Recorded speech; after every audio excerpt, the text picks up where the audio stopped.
Hey friends, welcome back to Artists of the Way. I'm Jon, the host. Today, Nate and I are joined by Alexis De Weese. Alexis is a senior marketing manager at Zondervan, and she has an M.Lit in Theology, Imagination, and the Arts from the University of St. Andrews. Alexis chats with us about what it means to be an artist and a Christian in the digital age. How do you navigate that space well? How do you engage with a medium that's constantly trying to pull you in a dehumanizing direction without losing your humanity? It's a really great conversation that Nate and I loved having. It's really wonderful. Can't wait to share it with you guys. First, wanted to give a quick update on the podcast as well. We're going to move to monthly episodes just for the next couple of months. We're getting close to the arrival of my child, which I'm very excited about. But with that in mind and trying to keep a good balance for Nate and mine's plates, we're just going to shift to monthly episodes. Should be back to bi-weekly by the end of the summer for sure. Just trying not to overload Nate and I in this busy season. Thank you guys so much for listening, for tuning in every episode. It's a blessing to get to have these conversations and then to have some people to share them with who enjoy them every time we put one out. I am so grateful that these are a benefit or a joy or something to you. There's some reason you keep coming back, but I'm incredibly blessed and grateful, and I'm so appreciative of all of you, and I thank you so much for listening. I can't wait to share this episode with you. Just a lot of really rich, great thoughts from Alexis in this episode. It was great for me. I'm still chewing on a lot of the stuff that we talked about. So without any further ado, Alexis De Weese. Thank you for coming on. I've been wanting to have you on the podcast for a while, actually, and it was just the right timing, so I'm really excited to chat with you. First, would you be willing to share with us and with our audience a little bit just of your background as an artist and as a believer? Yeah. So I was trying to think through like a succinct way through this. Right. So I've always been a storyteller. Mm-hmm. Like imaginative play was always like very melodramatic, twists and turns, and like, Barbies in soap opera context kind of thing. And around the point that I was 13, I kind of made the shift from like imaginative play to like suddenly paper, where it was like suddenly my friends aren't like participating in this, but like I just remember like laying awake at night like terrified that like my imagination would go away, so like just like bargaining with God. Oh man, wow. Stressful. very existential. Yeah. And yes, God was gracious as He is wont to be. Good job, God. You just have to sacrifice a goat every year. It's worth it. Yes, it's coming up. I'm due in June. And so paper became, where that play would happen. I've always been a reader, and so suddenly like novels was kind of where I was playing. And they were terrible, but they were happening. Yeah. And so that was what I would do with a lot of my time. But I was also very cognizant of kind of the quality gap between art and media that was created out of a Christian context. Yes. And that wasn't, and still could be made by believing individuals, but wasn't, it wasn't on this like proselytizing path that made it so. We will say the same thing together. At the same time, a lot. The chemistry is just the we just love deep, rich things that we agree with or that are intriguing. There you go. Yes. So yeah, that was kind of, that's where like as an artist, like I started just like embracing like, okay, this is something that I really love. This is something that I really, Howard Thurman talks about like the calling that you're meant to have being like what makes you come alive in the world, these people that are alive. And so this was just kind of that thing that it was kind of like there's something here that really just resonates deeply with my soul. And so like as an artist that was a piece, but like as I've become an adult or am in the process of that, I don't think anyone arrives. but was like, just navigated through some spiritual abuse experiences. And, so that's kind of started me on this trajectory of theological exploration for myself. So like if I was putting a label on it, I would like put myself in the camp of like Anglo-Catholic mysticism is kind of where, I make my home these days. And, started pursuing theological study. In a long roundabout way, I ended up in Scotland at the University of St. Andrews, at the Institute for Theology, Imagination, and the Arts. Wow, that's a cool name. Oh man, it's such a cool, because there's not a lot of seminary programs that fully embrace the study of theology and art. Like this is a whole wing for listeners that don't know. I don't know why I'm making eye contact with the microphone. It needs to know. Hi. But for anybody who doesn't know, like this is like actually like a formal theological arm. Yeah. This is a whole branch of study. So there's a few divinity schools that have them. There's one at Duke. There's one in London, and then one in St. Andrews.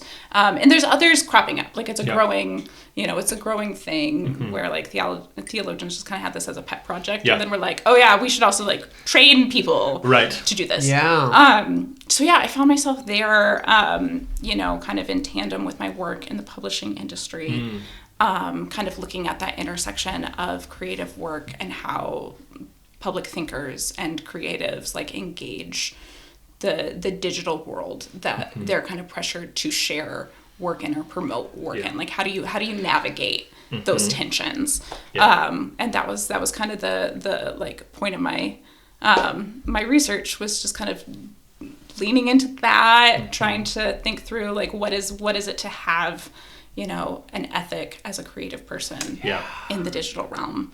So interesting. So that's where a lot of my writing now kind of focuses. There's still definitely dabbling with like fiction and creative stuff, but like we're at this season of my life that's been sort of the nonfiction, ethics, essays, rants, what have you. Does that? This is a slightly off-topic question, but do you feel like that fulfills a similar part of like that calling that you're talking about? Because it feels like sometimes there can be an interesting intersection between one's artistic side and intellectual side. Do you feel like in working in largely sort of a nonfiction essayist world that you get some like artistic fulfillment from that or literary fulfillment? I mean, feels like it's an ever evolving answer. Like I feel like it's a different sort of creative fulfillment. There's not going to be that moment like for anyone who does write fiction, there is just kind of this like really, I think, ultimately like kind of sacred moment where like you are writing something and you're like, oh, I need to solve this problem. Like what I thought was going to happen isn't. Yes, they're doing their own thing. Yes. Yep. And suddenly like so as you just kind of like allow that to happen. You just kind of realize like, oh wait, there's been like all these things that have like lined up to get us to that point. Like this, I feel like this is what so many fiction artists are chasing. And it's very different than that. But there is still this like I think like there's a devotional artist that I don't know if you're familiar with, Scott Erickson. He has some really fantastic both kind of like Visio Divina like work out there. Scott the Painter on Instagram. Do you know Visio Divina? No. You would love What's Visio that Divina. Word? Would you explain Visio Divina? They would love Visio Divina, we're just taking a left turn here. Okay. So Visio Divina, do you know about Lectio Divina? Let's start there. Do I know about Okay. So it's so to understand the one, we're going to understand so Lectio Divina. Okay. We're going to read a small passage of scripture. We're going to each read it, like one of us is going to read it aloud, and we're all just going to kind of sit and think on that for a minute. Okay, we're going to read it a second time for some familiarity, and and then we might read it silently together once again, and then we're going to start talking through what we're picking up from it. So what out of the word is being divined. So Lectio Divina. So similarly, Visio Divina is looking at and so the Bible isn't visual, and so really what you're doing with few that pictures, a few maps. Depending on God ordained maps. God made those maps. Yes. I work for a publishing company that does a lot of Bible resources, and we just released an atlas that I can promise you was not. God just gave it to you, right? It was not divinely put together, but we're thankful for it nonetheless. So yes, we're gonna pretend that there was like a creedal council for the maps in my office. Before any of the splits. Yes, we think this is what the outer wall looked like in Jerusalem. We're gonna pray about it and make it so.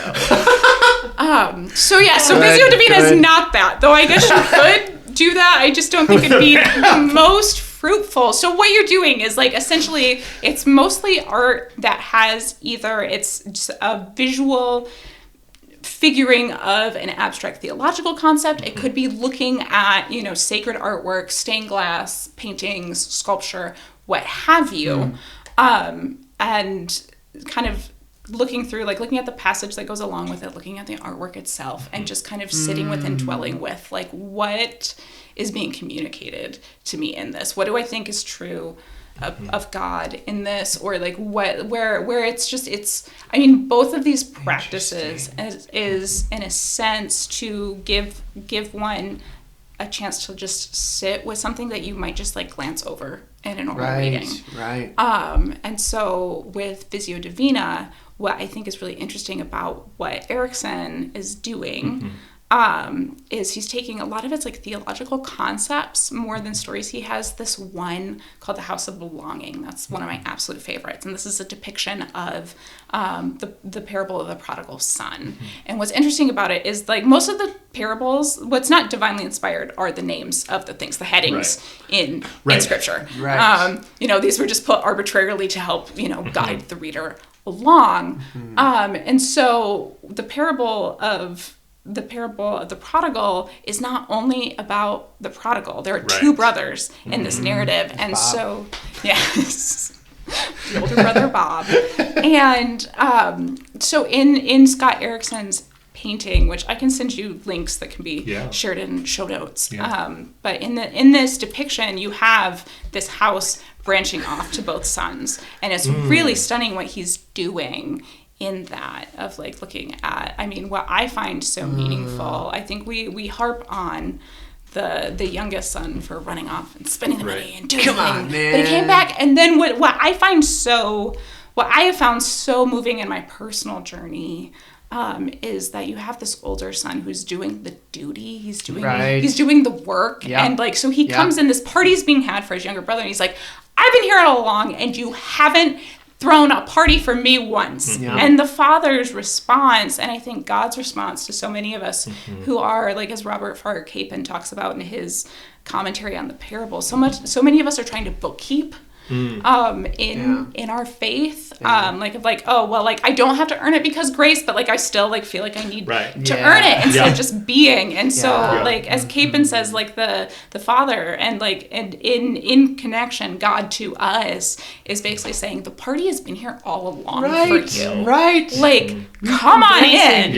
Like if you want to stand out here and list off all the things you've done, that's fine. I'm gonna go and enjoy this party. Sounds a little boring, but right? Like that's on you. But like the doing is done, and like you can come in. Like yes, the fields will still need to be cared for, but like please come in and rest and enjoy. And so this is just so beautifully depicted. Wow. In this piece of art.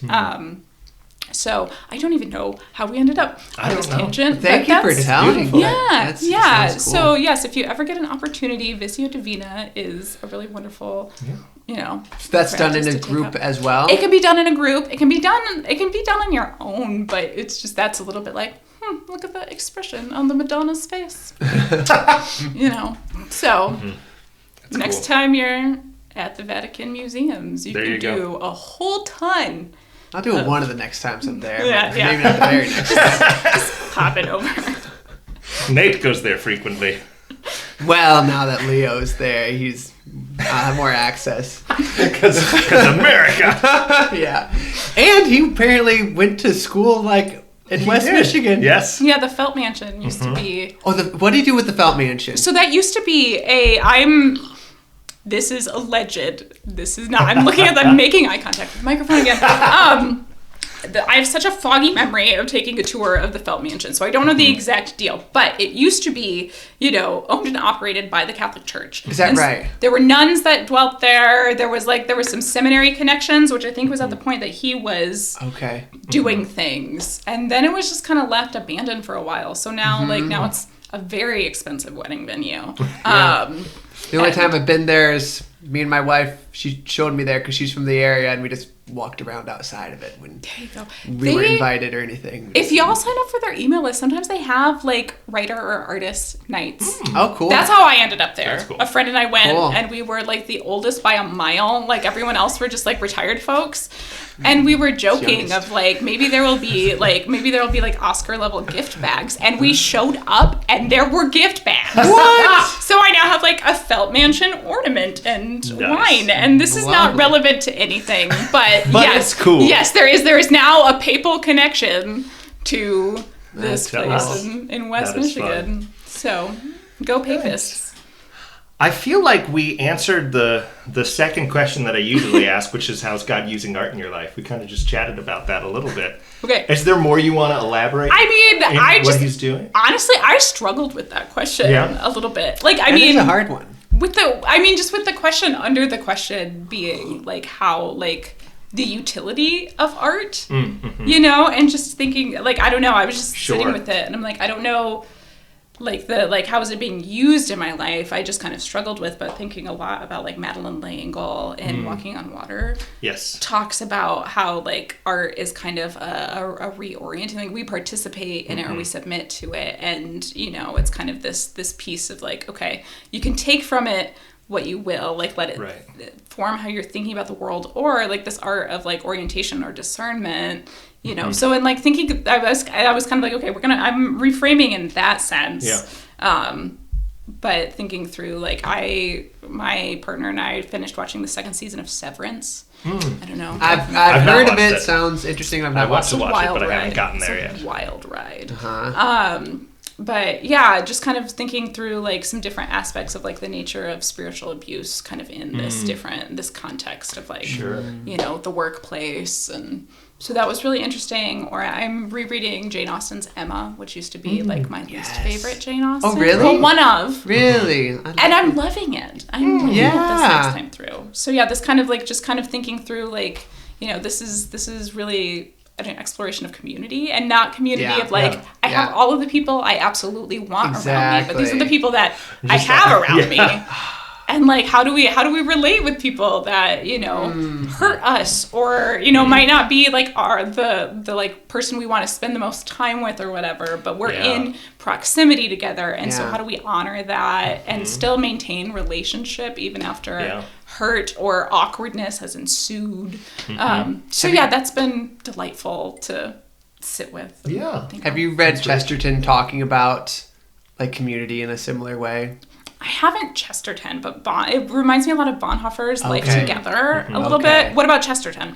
Well, he talks about how the real adventure of your life is right there in your house, and then your community too. But he talks about how people feel like they need to get out into the world to experience the world and become a bigger person. But really, it's if you go out to a city, you're just going to find a bunch of people like you. Yeah. Whereas in a little community like in Emma, you're going to come across people that are not like you and that you're going to have trouble with. And it's the really brave thing to talk to your neighbor. That's the brave thing to do. And so he's really all about not big and branching out, but being small and being within the area that you are and appreciating the beauty and the life, the vibrancy that's right there. Yeah. Yeah, it's interesting. Yeah. Yeah. That's rich. And I feel I don't know, almost counter-cultural, I guess, in a way of, I feel there's a tendency to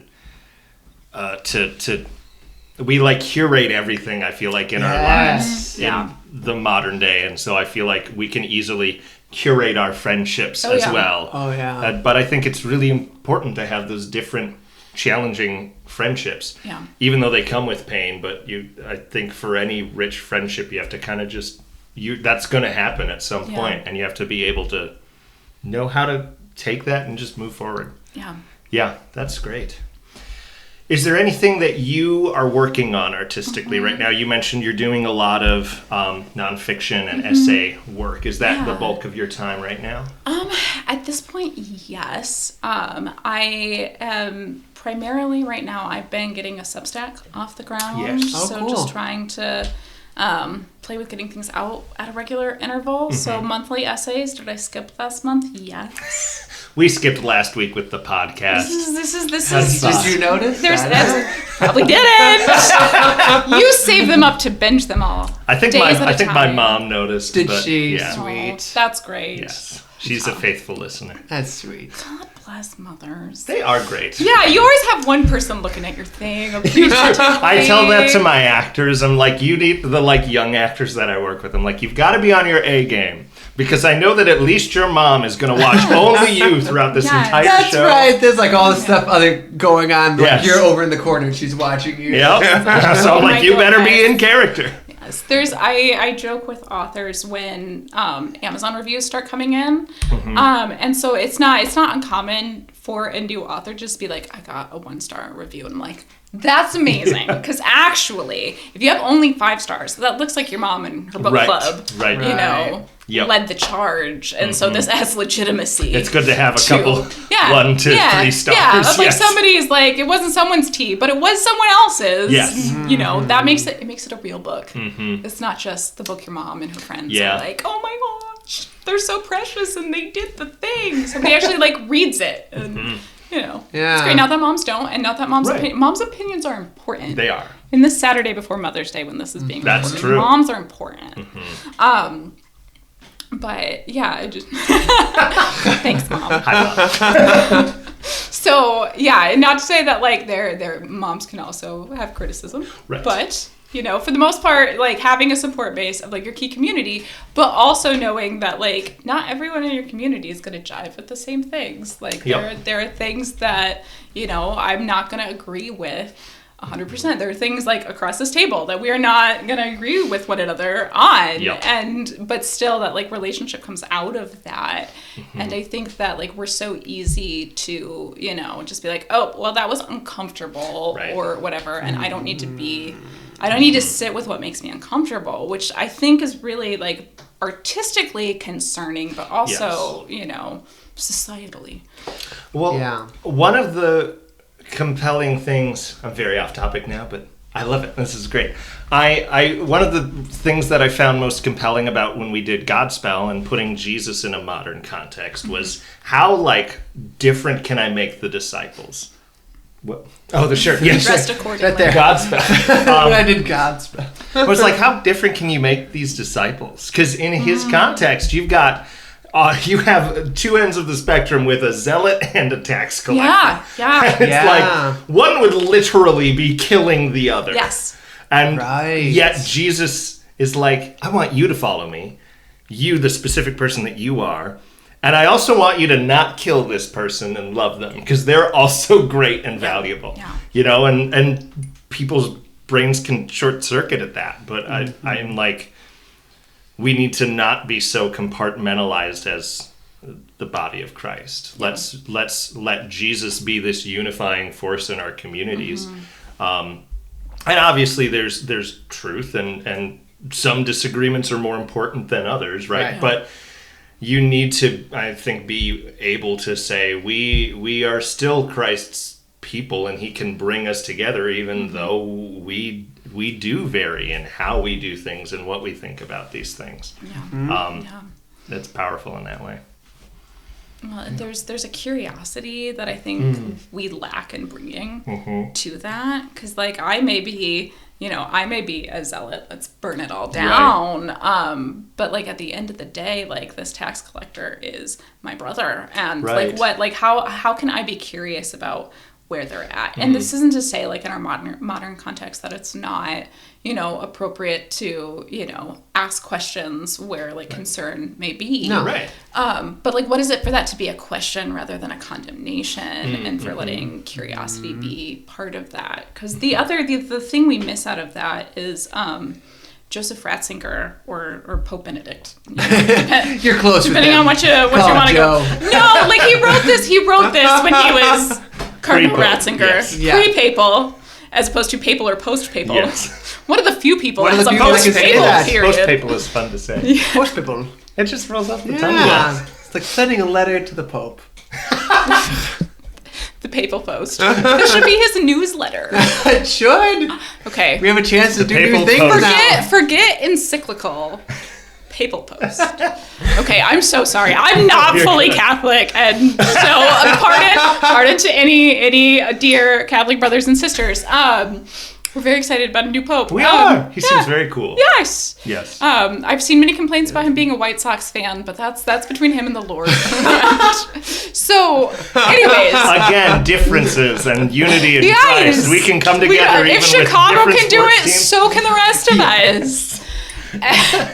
But so in Ratzinger's Introduction to Christianity is which is, if you haven't read it, is a book in which he breaks down each line of the creed is a different chapter in this book, and it's really lovely. The Apostles' Creed?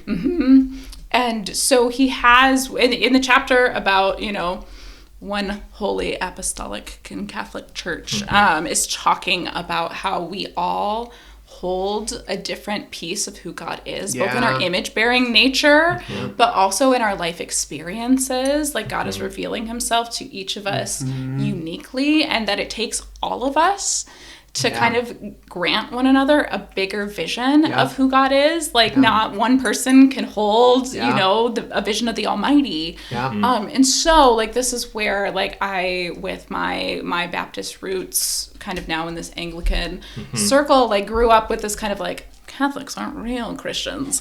And like where it's like I think we all have like grown up with some sort of like you should be suspicious of this little sect of whatever. And it's one thing if there's like something heretical going on, but like that's not necessarily what's happening. We've had theological disagreements that have splintered off the bride. And so what is it instead to hold curiosity for what is the vision of God that, that you might bring to the table here? We may not agree with like the outworkings of, or not even like agree with, but there might be some discomfort in the way I, express in a worship setting or live, feel that this is the proper conviction to live out something theological from what someone else is doing. So what is it instead to be curious? And I think with that, we ultimately have a more compelling narrative than what we're seeing in the present context. And I can swing this back around to like digital stuff. Oh yeah, I'm already thinking. Interest. I'm like this. I think this is a compelling sort of call on the Christian life, right? If we all sort of have, and we as the body of Christ, as brothers and sisters, have our bedrock, which is Christ, and our belief in his death and resurrection and what he's done. And then we have little disagreements about the Eucharist and what we think is happening there, and church authority and how we think God set that up and all of that. But ultimately, if God wanted to rule through a pope or a bishop versus if he wanted to like rule the church through an elder board, like I don't think you're going to go to hell one way or the other. Unless you're like highly idolizing one over the other. But then I think your issue is beyond your belief of how the church should be governed. But the digital world, in my experience, I feel like almost is quite counter to that call in my experience of it.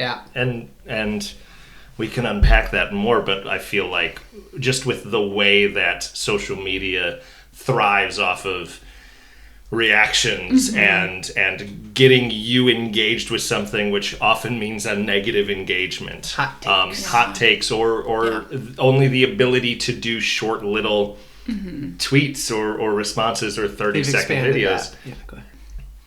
Well, fine, Nate, blow up my intellectual point. But it just runs so counter to that, where we're sort of born into this cultural stream now that automatically tries to divide us into these segments and automatically tries to get us to plant our flag on this really tiny little hill that doesn't need to be a lot to get over, and doesn't need to be a big issue.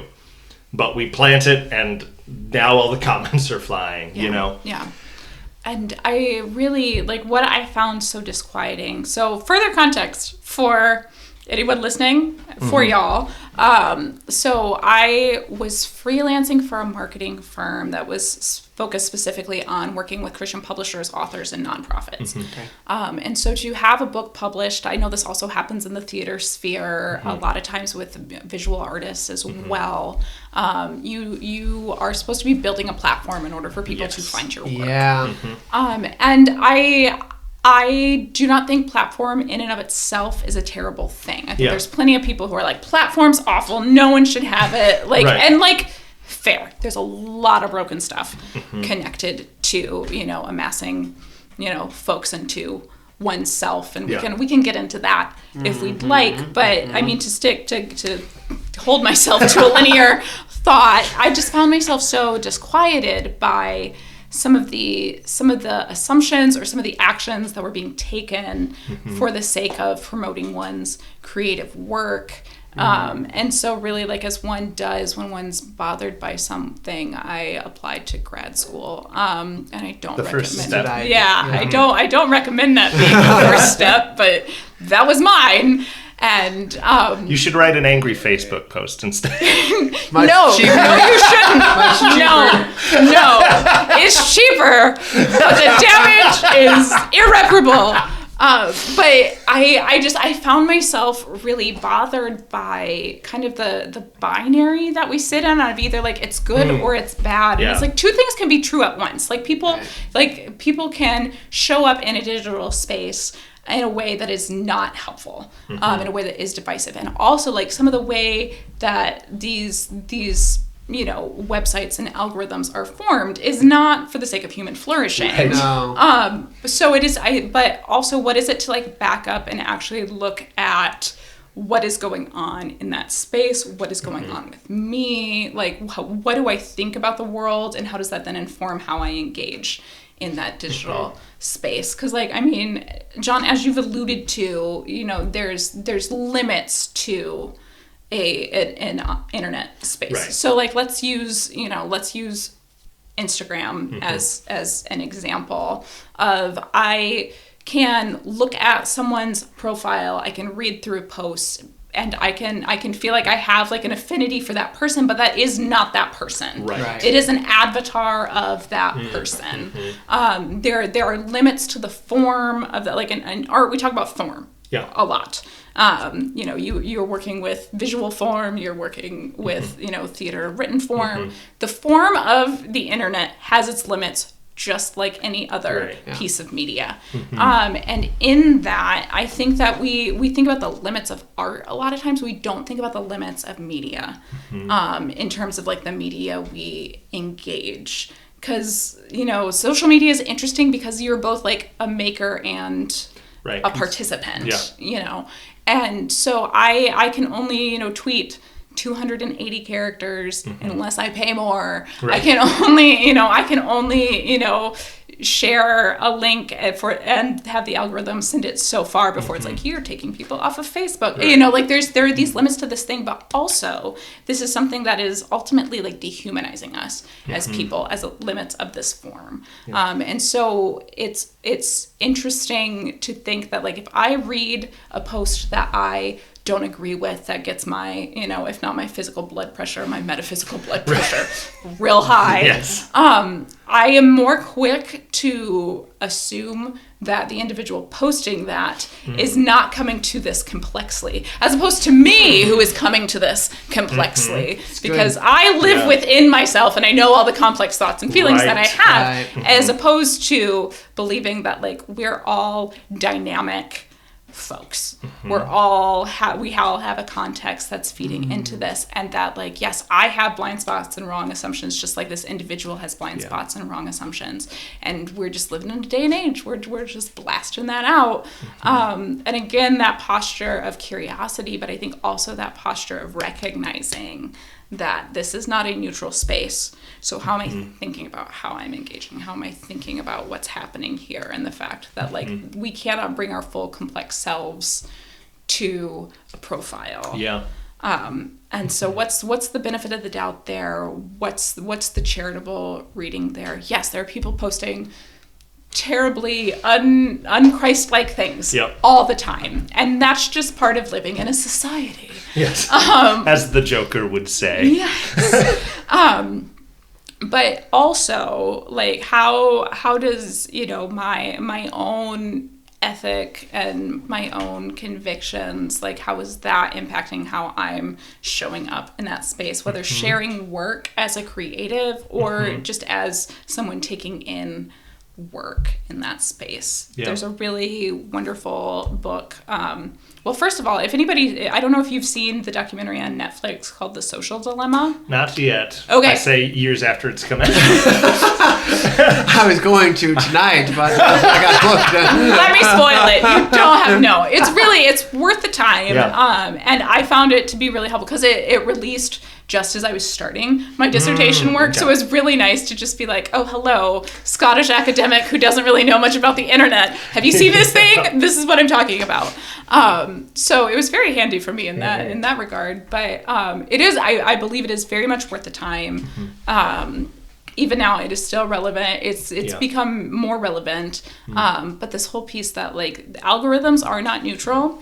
Your attention is deeply valuable. And also, Jaron Lanier, who is a tech philosopher, talks about, like, a lot of people walked away from this documentary with this thing of, like, oh, well, if the product's free, you are actually the product, and that right. your attention. And he makes a statement in the documentary that it's actually not your attention, that it's not you that's the product, it's that 1 degree of change that can be made in you as a consumer of something. There's that formational element. And I mean, coming out of, an Augustinian bent, like, where's the orientation of my loves? Yep. Am I letting this digital space orient my loves? Or am I cognizant of how this is trying to orient me and able to step in already knowing how I want my loves to be oriented? Right. So, yes, he has a wonderful book called You Are Not a Gadget. It has, like, the first chapter is absolutely fantastic, just about, like, technology is trying to dehumanize you. Yeah. And social media is trying to reduce your humanity because, like, if you're building out this platform that's not complex, then you're going to engage not complexly. Right. And I think that being cognizant of that being the push allows us the freedom to push back. Because we see how the game is being played, and we can do something very different in that space, both in the way we engage and then also the way, like, as creatives, we get to enter into that space. So I'd like to hear more about your thoughts about your perspective of, like, authors and having a platform. My wife has written children's book that I'm working on illustrating and would like to do something with it eventually. But we know there's that part of, you have to amass a following, and it seems like frustrating because those are, like, different skills, right? Being an author and being a social media person.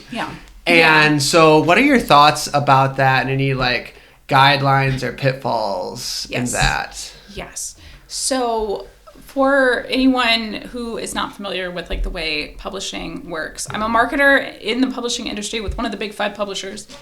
Nice. And so, like, I am looking at people's platforms all the time and, like, having to sit there and be like, okay, is this a valid platform, or is this something that we can do something with? And, like, the what's under that is a little bit of publishing history. Back in the day, before authors were expected to also be marketers or influencers for their own work, which is a different skill set, as you point out.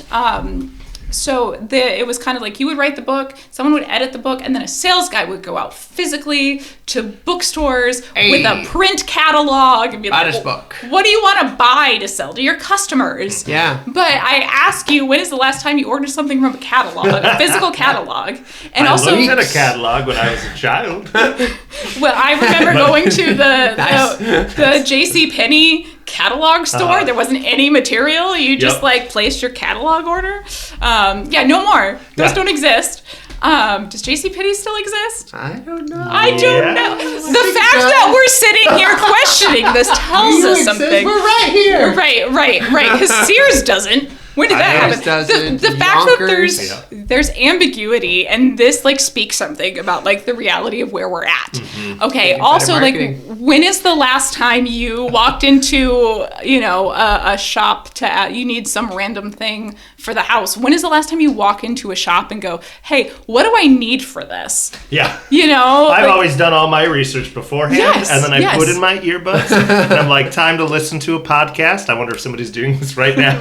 Right. And I'm like, time to go get what I need. Right. Are you looking at a ruler? If you're walking through right now, if you're walking through Lowe's, we're grateful for you listening. Yes. But maybe just ask somebody, because you might have been in there for half an hour, and they might be able to give it to you. You'll have a good human experience. I'm the big proponent of going on the website, and sometimes if you put in the location, they'll tell you exactly what aisle it's on. That is true. But also, like, I mean, you think about, like, these are our default habits when we're looking for material. And, like, because societal behavior has changed, the way that marketing happens has had to change. And so suddenly, like, the marketing person just used to put together, like, this is what the catalog says, and this is what the cover looks like. Whereas, like, now that role is kind of shifted in the publishing industry, where now, like, marketers are really driving the sales piece, and the salesperson is just taking the call from various larger retailers or organizations for, like, oh yeah, you want that many? We'll do that.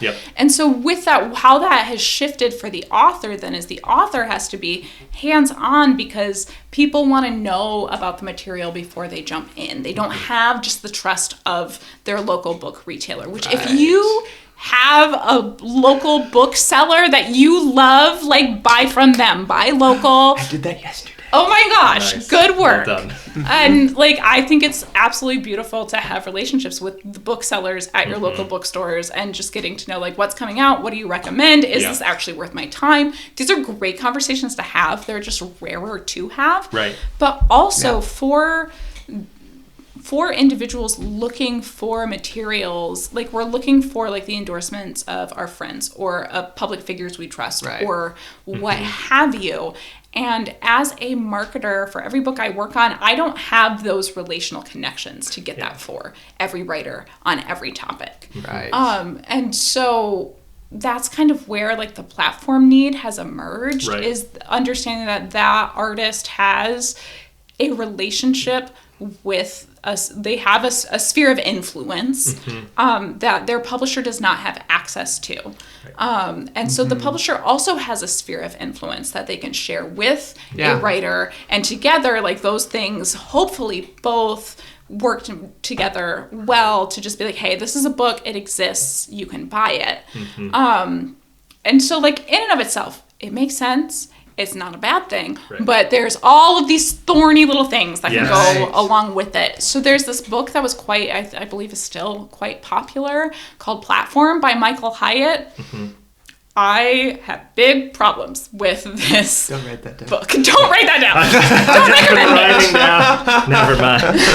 But no, he has this statement of, like, I can agree with him on the point of, like, we used to have to stand on stages for people to, get information. But he has the statement where he's like, and stages used to be built of wood or stone. Now these stages are built of people.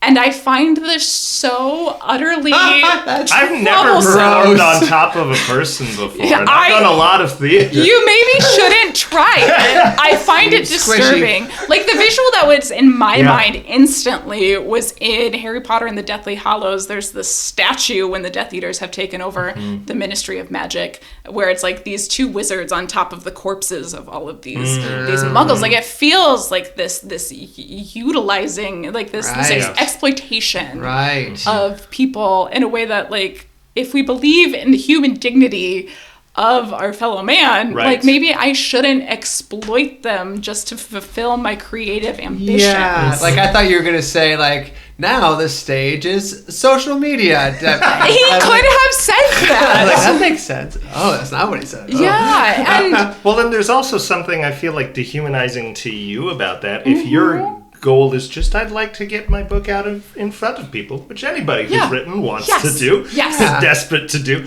then there's like this Faustian bargain of like, okay, I'm gonna sell my soul to climb up all these people I'm taking advantage of. Completely. And it forms you into something else. Exactly. Yeah. Exactly. Mm-hmm. And so, like, you understand why I had to apply for a graduate program. Exactly. To solve the problem. We've been talking about this for 20 minutes. That would be too long for a Facebook post.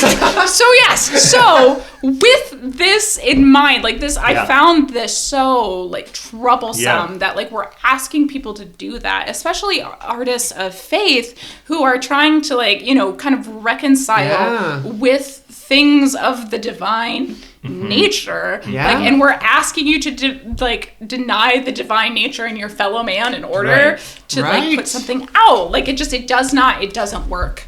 And also, like, it does not work, and also people need to be able to find what you're doing in order to partake of it. Enjoy it, You know, and so this is the thing. Two things can be true at the same time. And so how do we move forward? And so many authors that I work with are just like, I don't want to be self-promotional.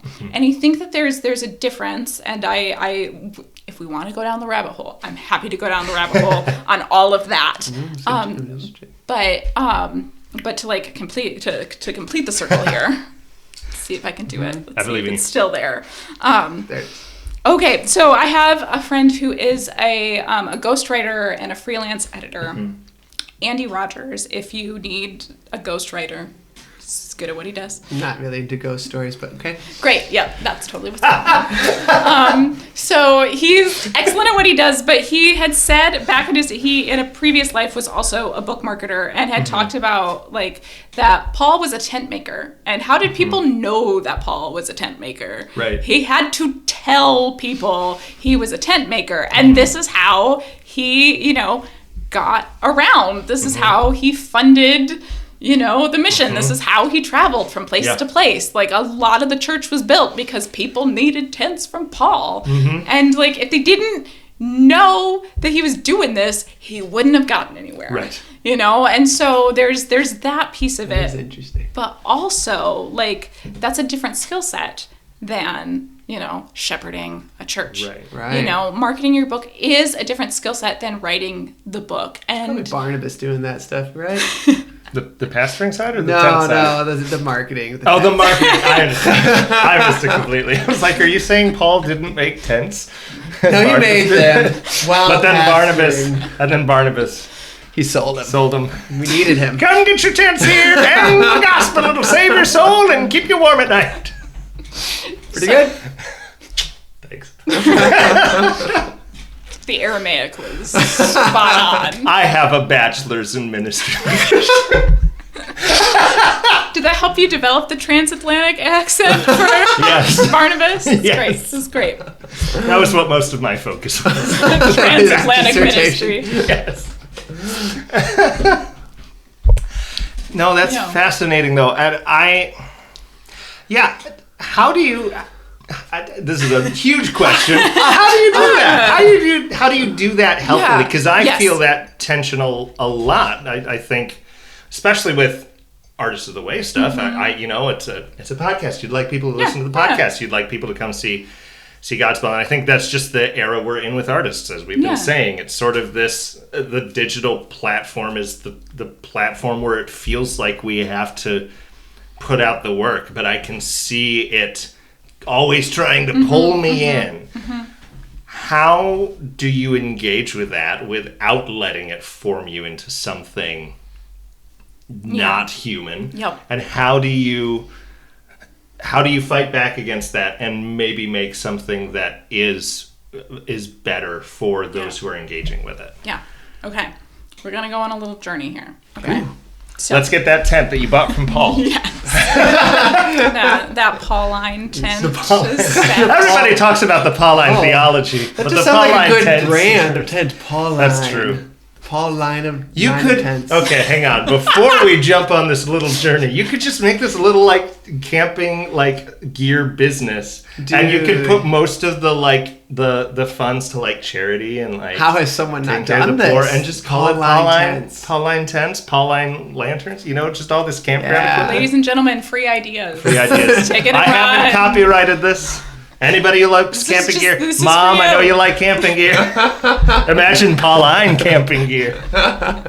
So. Yes. Okay. So. Lied with truth. Yes.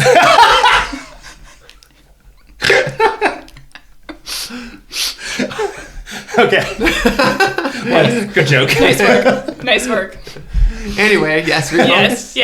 You got Okay. this. Marshall McLuhan. Okay. Not Paul. Marshall McLuhan is a Canadian like media philosopher, converted to Catholicism. Faith really intersected a lot of what he was doing, but probably what he's most famous for is the phrase, the medium is the message. Yes. I've heard that message. People have gotten that. Yes. And so with that, in the book that he is talking about this, which I have in my bag over there, it has a title I'm not remembering. One moment. Grab it. Yeah. Alrighty. So yes, Understanding Media by Marshall McLuhan. Nice. He drops this. She didn't want us to see it. I'm not Vanna White. Okay. Thank you.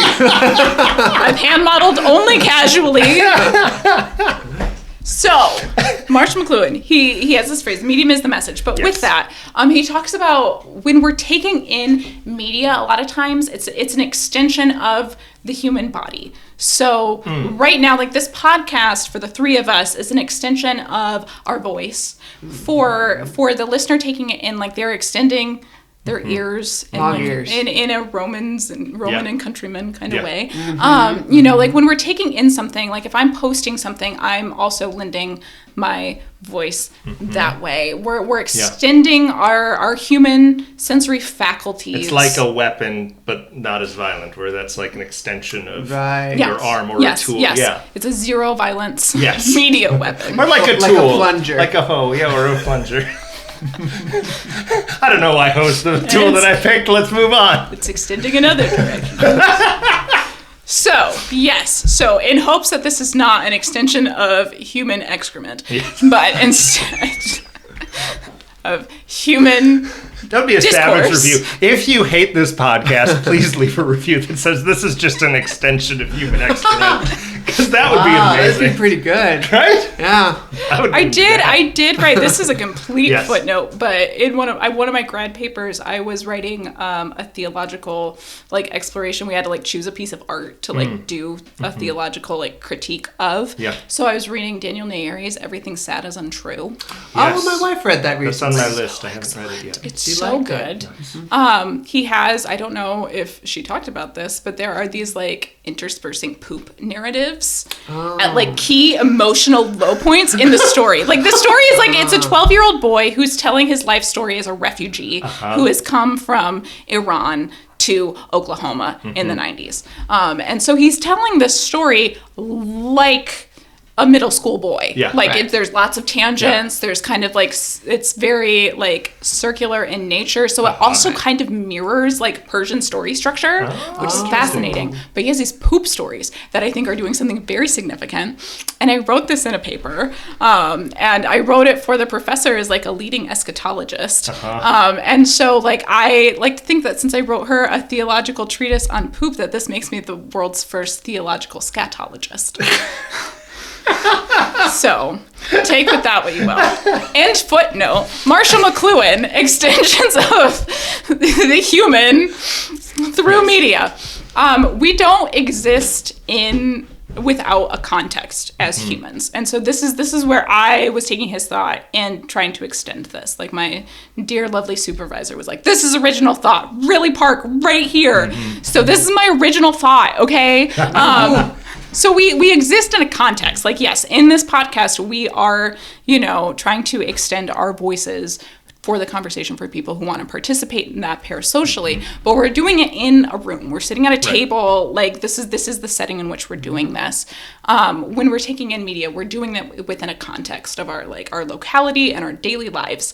And so what I think this is a journey, so we're coming back around. Yes. So you asked me how do we do this well as believers? I think really it comes from the posture of what location are we extending when we are extending our media? Am I doing this? If I have a book, am I actually extending a used car lot of hey, buy my book. It's going to do XYZ for you. Right. I'm going to try and strong arm you into purchasing this thing. Or am I doing it from a stage of hello, look at what I've done. This is why you need to be part of this. Let me try and persuade you into this. Or what I think is the most healthy context to extend is my living room. I was wondering if you'd say that. Yeah. That's nice. Yeah. And so am I inviting you in to come sit with me, not as an expert, not as someone trying to schlep something, but someone that's just here as a peer who has created something. Story for time. us. Yes. I love to host dinner parties. I love to have people around my table.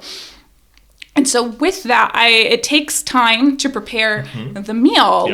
Creating a piece of art, be that, you're writing a draft, you're in rehearsals, you're working on an underpainting to then, bring forth something visual. This is all preparing something for someone else to partake of in some way. Right. And so it's the preparing of an artistic meal for people to enjoy and have discourse around. And for you also, as the creative individual, to hold discourse. That's something we haven't been able really to do up until the advent of social media, for someone to actually correspond with the artist in that kind of dialogical way, which I think is really interesting. Yeah. I don't think that's something to spurn just because there's so many other tensions within the context. But instead, if I come to it, with this posture of hospitality, of this digital hospitality, I'm extending my table, I'm extending my living room, I'm inviting you in,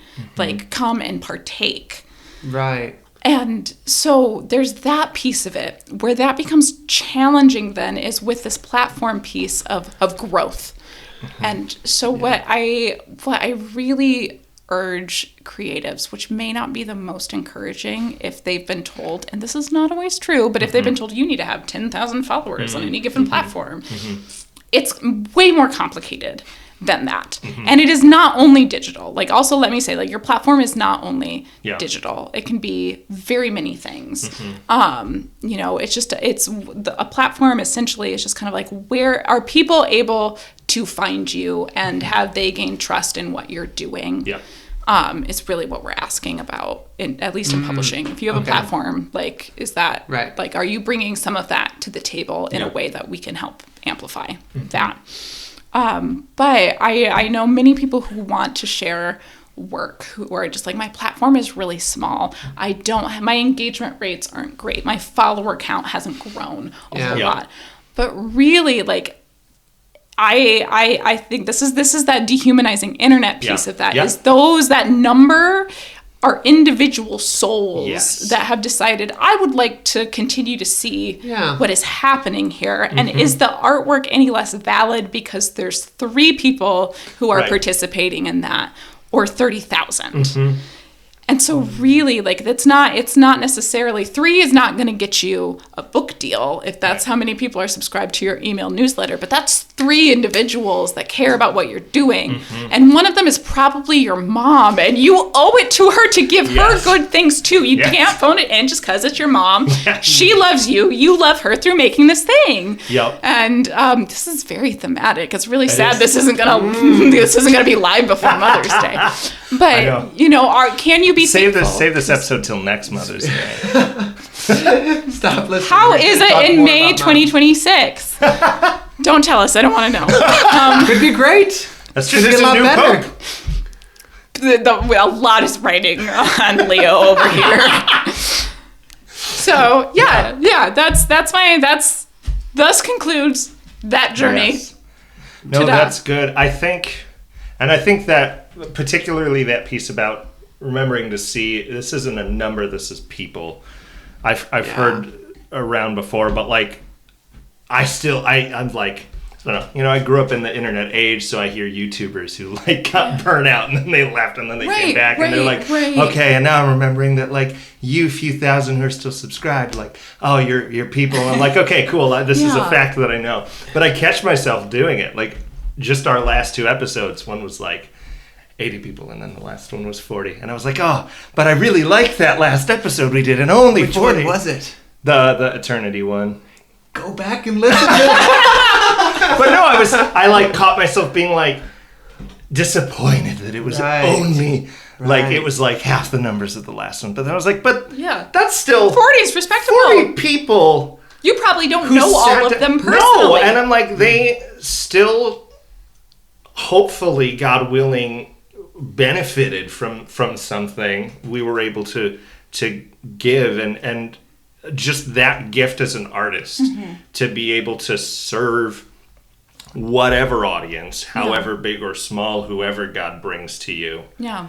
I think it's making me think of the last episode now again with the Leaf by Niggle. Have you ever read Leaf by Niggle by Tolkien? Like ages ago. Okay. He has this, when that tree that he's been painting and he sees it in heaven and he says it's a gift. Just, I think that posture of the art we have, the people that come to it, all of that is a gift. Yeah. And like approaching it with gratitude is important to keep you grounded. Yeah. Yeah.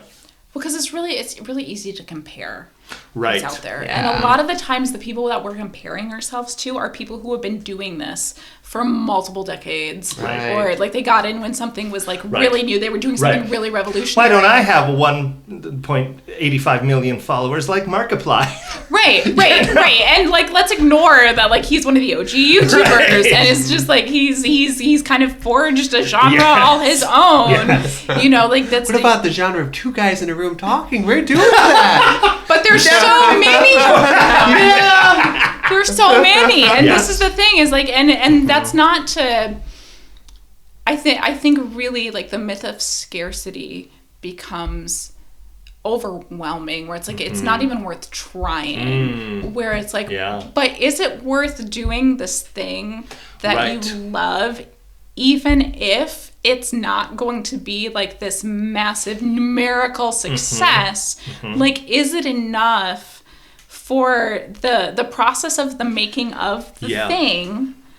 And because here's the other thing as well is you can have thousands of followers, you can get the book deal. That also doesn't mean it's going to like be a commercial success. You can you know you can put on an entire show and that doesn't necessarily mean that people are going to come or that people are going to like resonate with it in the way that you hoped they would. But was there something still valuable in the making of the thing if it's not, you know, going gangbusters? And when we're talking living in the context of eternity, things are completely different than we may think they are. Right. Because of how something could affect one person or even us when we produce something in eternity. How much difference does it make than this Netflix show that 1 million people watched but then just switched to the next Netflix show the next day? Yeah, where it's like if there's like if one of those people is going to like thoughtfully take that in, like that's so much more valuable than just skipping on to the next whatever. And so can we honor, you know, that person who has decided to enter into the living room, to sit down at the dining room table or the extension of the dining room table with us and see what we're doing? Like, can we honor that instead of just being like, well, more y'all need to get around my table. Like, I'm not certain. Like, this is ridiculous. Where are you? You know, like that'd be a terrible party to show up at. Of like, there's so I see you're coming to my table today. What about last week? It's almost like when Jesus is rebuking, like the Pharisees are saying, like, you don't sit at, or maybe this is James. This might be James. When it's don't go to the table and look for the rich person to sit with, and put the poor person in the poor spot, but the rich person in this hypothetical person's mind isn't there, and they're trying to sit with this person that isn't even at the table. Exactly. When there's this person who needs what they're offering that deserves that care and time. Yeah. That's interesting. I mean, similarly to what we're talking about with Chesterton, of like, I mean, you can try and go out and find those people, but like, there's people already with you. Right. Like, what are you doing for them? And like, how are they like being honored within, you know, like what is the hospitable action being extended to these individuals? It's hard just to take care of a couple people. Totally. Yeah. Totally. Well, and so this is the other thing as well of like, I mean, relationship isn't scalable. You know, I mean, how many times have we seen very public ministers fail out of ministry in these gigantic things where they were not held accountable? Like 3 times. Only 3? That's what we've seen. Okay, it's only happened to 3 guys. But that was significant times. There's a lot of this happening in small and big ways across different organizations. And like, I mean, we're kind of looking at, because I mean, I also think on some level, I mean, specifically like with the publishing company I'm working with a lot of like pastors and scholars. And with that, like it kind of becomes an extension of the pulpit, like especially like nonfiction, kind of becomes an extension of the pulpit. And yet why, like we need to think a lot more about, is this also James? Like warning against being teachers. This is Paulish. Somewhere. Someone's being warned in the New Testament. That is Paul. Not all of you should seek to be teachers because of the level of responsibility that's there. Yes. And I don't think a lot of people think of that same. That's in Timothy. It's someone. Yeah. Sorry. It's a good word. It is. The Holy Spirit wrote this. It's in there. Trust me, it's there. It's in there with all those maps. Somewhere between Genesis and the maps. Yes, that's right. There's this word from Paul. Who is that? There's a Christian comedian that was her whole shtick was she read the Bible from Genesis to maps. She has a name, but it's escaping me right now. But if you were an evangelical in the 80s or early 90s, you probably know who it was. So shout out in the comments. Do it. So yes, but that like, I mean, if it's an extension of the pulpit or an extension of the pastor's office, then like, do we bear that same responsibility of teaching? I think on some level, yes. Yeah. I think that there should be some fear and trembling that's taken. That's something that I've thought about a lot with artists. That is there, especially as like we've been talking in Artists of the Way, we're kind of growing the organization. We're talking about if we're going to do another show, and we're thinking specifically in the context of a director, especially in a Christian context. You are forming these people's lives in some way, and if you are a creator who is like one of the main people that like if like I have like 2 or 3 podcasts that I listen to on the regular. These people are influential in my lives and my lives in my multiple lives. In all of them. You're so feline. I am. I actually believe in reincarnation. Wild twist. They do, and some of them I can trust more than others. Your lives, or the podcast people. Maybe my lives too. No, but of these people that I listen to on the regular that are intelligent or maybe just silly and fun, and sometimes I have to guard against it, and sometimes you know but there's still an influence there, and so some thought must be given to how does this shape people.